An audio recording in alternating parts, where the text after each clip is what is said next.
Good morning students, welcome to JS classes. आज हम discuss करने वाले हैं 2023 का main exam science question paper और उसके आंसर्स।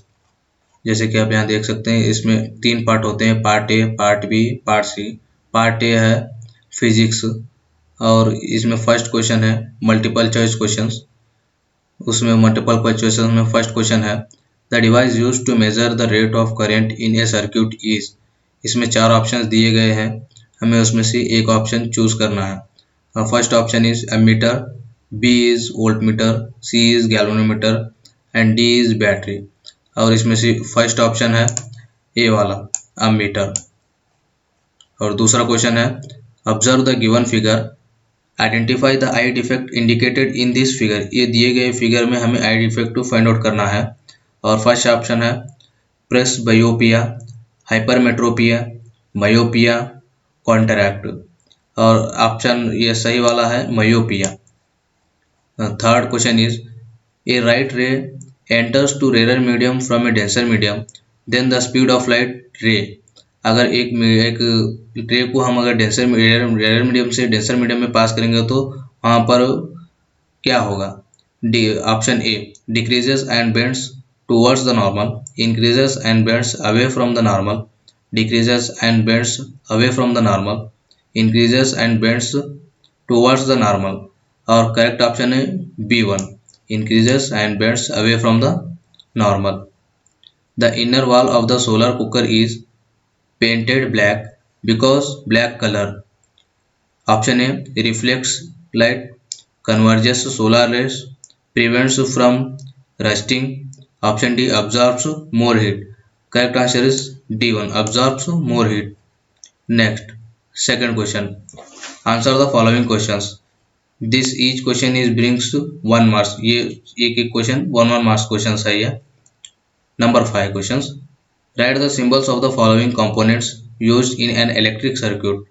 यहाँ पर दो नेम दिए गए हैं, रियोस्टाट और वायर्स क्रॉसिंग विदाउट ज्वाइनिंग। हमें इन नेम्स का यहाँ पर सिंबल ड्रॉ करना है। रियोस्टाट का सिंबल ये है, हमें इस तरह से रियोस्टाट का सिंबल लिखते हैं। और वायर्स क्रॉसिंग विदाउट ज्वाइनिंग, अब विदाउट ज्वाइनिंग वायर्स हम वायर्स कैसे बताएंगे, यहाँ पर है सेकेंड वाला।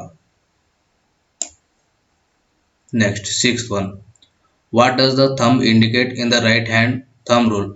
राइट हैंड थंब रूल हमें पता है, लेफ्ट हैंड थंब रूल और राइट हैंड थंब रूल। उसमें राइट हैंड थंब रूल का थंब क्या इंडिकेट करता है, direction of current. Next 2 marks questions, answer the following questions।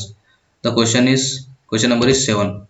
Light enters from air to benzene having refractive index 1.50, calculate the speed of light in benzene। हमें benzene में speed of light calculate करना है जहां पर refractive index दिया गया है 1.50। और अगर हम ये चाहे ये क्वेश्चन हमें आता हो तो ये करना है, या ये क्वेश्चन नहीं आता तो और में और एक क्वेश्चन दिया गया है। A convex lens has focal length of 12 centimeter. At what distance should the object from the lens be placed so that it forms an image at 9 centimeter from the lens। देखते हैं हम इसका answer. यहाँ पर answer है refractive index of a medium. Refractive index का formula लिखना है हमें पहले, speed of the light in air divided by speed of light in benzene. यहाँ पर फुल फॉर्म लिखा है, यहाँ पर नोटेशन में बताया गया है Nm is equal to C by V। C means speed of light, V means speed light in benzene। यहाँ पर रिफ्रैक्टिव इंडेक्स हमें ऑलरेडी दिया गया है क्वेश्चन में 1.50। स्पीड ऑफ लाइट हमें पता है 3 × 10⁸। Speed of light in benzene, speed of light in benzene हमें फाइंड आउट करना है। तो ये speed of light in benzene अगर हम इधर इस तरफ लेफ्ट हैंड साइड में ट्रांसफर करेंगे तो ये मल्टीप्लीकेशन में हो जाएगा, जो कि 1.50 into speed of light in benzene is equal to 3 × 10⁸। हमें अब स्पीड ऑफ लाइट को पता करना है तो हमें स्पीड ऑफ लाइट को यहीं पर रखेंगे और इस 1.50 को इस तरफ ट्रांसफर कर देंगे, तो यहाँ पर मल्टीप्लिकेशन में राइट हैंड साइड में आकर डिवाइड में हो जाएगा। Speed of light in benzene जब हम कैलकुलेट करेंगे तो हमें आएगा आंसर 2 × 10⁸ मीटर पर सेकेंड। और एक हमें यहाँ पर क्वेश्चन दिया गया था और में, a convex lens has focal length. हमें यहाँ पर क्या फाइंड आउट करना था, at what distance should the object from lens be placed so that it forms an image at 9 centimeter from the lens। यहाँ पर उसका आंसर दिया गया है। हमें F पता है, F is equal to -12 centimetre, V पता है, V is equal to -9 centimetre. हमें U कैलकुलेट करना है। तो यहाँ पर हमें फार्मूला है 1/V minus 1/U is equal to 1/F। 1/U is equal to 1/V minus 1/F। हमें ये U फाइंड आउट करना है, तो हमें इस U को इस तरफ ट्रांसफर करना है और 1/F को इस तरफ ट्रांसफर करना है। तो ये -1/U इस तरफ जाकर +1/U होगा। 1/V एज इट इज, इस +1/F को हमें इस तरफ ट्रांसफर करेंगे तो ये होगा +1 -1/F। 1/U is equal to as it is, V value हमें यहाँ पुट करना है, F वैल्यू हमें यहाँ पुट करना है। तो हमें फाइनल आंसर आएगा -V is equal to 36। That means VU is equal to -36 centimetre. Next, 8th question. Name the major constituents of biogas and write the properties of biogas, or list the hazards of nuclear power generation. हमें यहाँ पर first answer है name the major constituents of biogas. Major constituent क्या क्या होंगे biogas के? Methane, when burnt leaves no residue like ash, it burns without smoke, its heating capacity is high. और list the hazards of nuclear power generation, उसका answer है improper nuclear waste storage and disposal result in environmental contamination. There is a risk of accidental leakage of nuclear radiation. यहाँ से हमें कौन से तो 2 point लिखना है। Next 3 marks question. That means 9th question. State Ohm's law.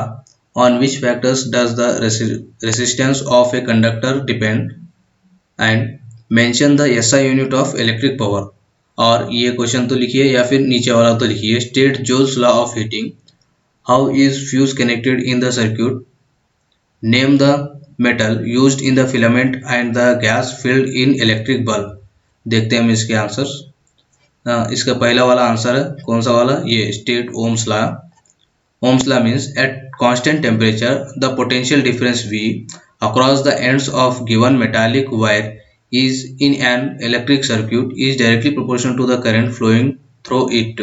यह है हमारी ओम्स लॉ की डेफिनेशन। उसे हम कैसे रिप्रेजेंट करते हैं? V directly proportional to I, potential difference directly proportional to current. That means V is equal to IR। The factors on which resistance of a conductor depends. ये resistance कौन से factors पर depend होगा? The first one is the length of the conductor, second one is area of cross section of the conductor, the nature of the material, the temperature. Next, heat produce in a resistor is, second वाला question था यहाँ पर हमें। यहाँ पर state जोल्स law, यहाँ पर देखिए आप, the first one is directly proportional to the square of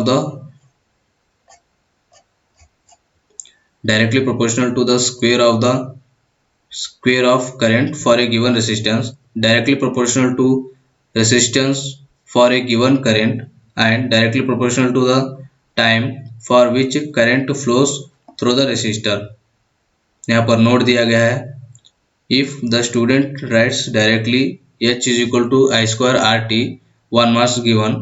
ये ऑफिशियली जो बोर्ड अथॉरिटी से, सेकेंडरी बोर्ड अथॉरिटी से छोड़ा हुआ आंसर होता है, उसकी आंसर की है। इसमें यहाँ पर नोट भी लिखा गया है, अगर आप directly H is equal to I square RT लिखेंगे तो भी उसको 1 मार्क्स मिलेगा, और टंगस्टन बोल के आंसर लिखेंगे तो आप उसको हाफ मार्क्स मिलेगा। नाइट्रोजन N2 और आर्गन AR लिखेंगे तो आप उसे 1 मार्क्स मिलेगा यहाँ पर।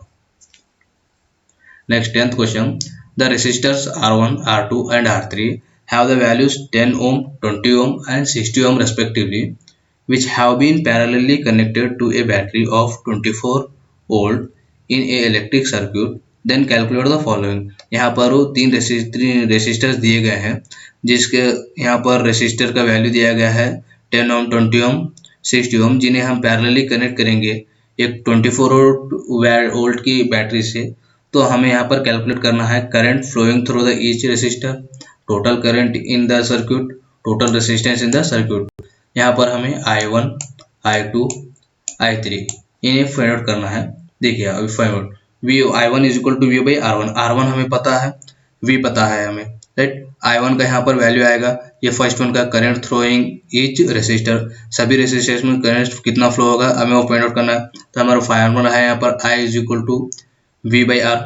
V मीन्स 24 वोल्ट तो हमें दिया गया है, R1 भी दिया है, डिवाइड बाई 10 ओम। यहाँ से हमें डिवाइड करेंगे तो 2.4 एम्पियर मिलेगा। ए मीन्स एम्पियर, करंट करंट को रिप्रेजेंट करता है एम्पियर। वैसे हमें यहाँ पर I2 फाइंड आउट करेंगे, I3 फाइंड आउट करेंगे। यहाँ पर 1.2 एम्पियर, 0.4 एम्पियर मिलेगा। अब सेकंड क्वेश्चन था हमें टोटल करंट। अब यहाँ पर करंट मिला हमें, ईच रेसिस्टर में करंट मिल गया है I1 I2 I3। यहाँ पर हम टोटल मीन्स अभी इन सभी करंट्स को हम अगर प्लस करेंगे, इन सभी I1 I2 I3 को अगर प्लस करेंगे तो हमें टोटल करंट मिलेगा।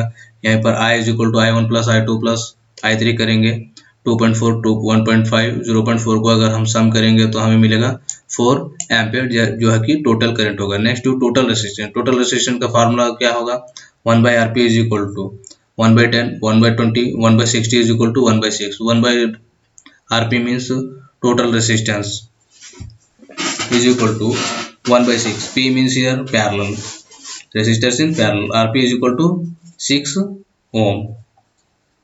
Next question number 11, draw the ray diagram for the image formation in a convex lens when the object is placed beyond 2f1। mention the position and nature of the image formed।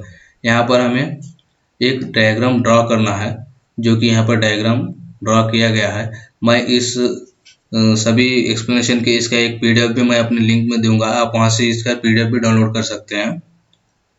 यहाँ पर positions भी mention किया है, positions of the image between f2 and 2f1। Nature of the image क्या है, real and inverted. इससे half of marks मिलेगा, जो कि टोटल मिला के 2 marks and half of 1 marks और 3 मार्क्स मिलेगा आपको। Next 4 marks question. 4 marks question में दो question A and B. What is solenoid? First question is what is solenoid, and write the properties of the magnetic field lines formed around a current carrying solenoid. Next B1 is what is the alternating current? Electric appliances having metallic body are connected to earth, and why? So here answer is there। यहाँ पर answers हैं A1, a coil of many circular turns of insulated copper wire wrapped closely in the shape of cylinder is called solenoid। यहाँ पर what is solenoid होगा, इस what is solenoid का answer हमें मिल चुका है। Next right the properties of magnetic field lens. Magnetic field lens की हमें प्रॉपर्टीज लिखनी है। देखिए यहाँ पर at the ends or poles of a solenoid the magnetic field lines appear in the form of concentric circles। ये एक property हो गई। नेक्स्ट और एक property, at the center inside the solenoid the magnetic field lines appear in the form of parallel straight lines। ये एक और एक प्रॉपर्टी हो गई। Next B1 question. B question क्या था, हमें यहाँ पर फिर से देखेंगे। What is alternating current? Alternating current means what?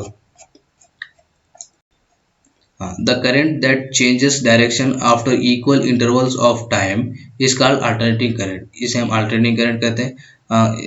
Next to the metallic body is connected to the earth। Earth wire provides a low resistance conducting path for the current। Next why, वहाँ पर था why, किस लिए हम ऐसा करेंगे। Thus it ensures that any leakage of current to the metallic body of the appliances keeps its potential to that of the earth, and the user may not get a severe electric shock। User को क्या है, electric shock नहीं लगेगा। User यानी कि public, जो हम ये इलेक्ट्रिक अप्लायंसेस घर में यूज़ करते हैं, तो हमें इलेक्ट्रिक शॉक नहीं लगेगा, इसलिए हम ऐसा करते हैं। Next 5 marks question.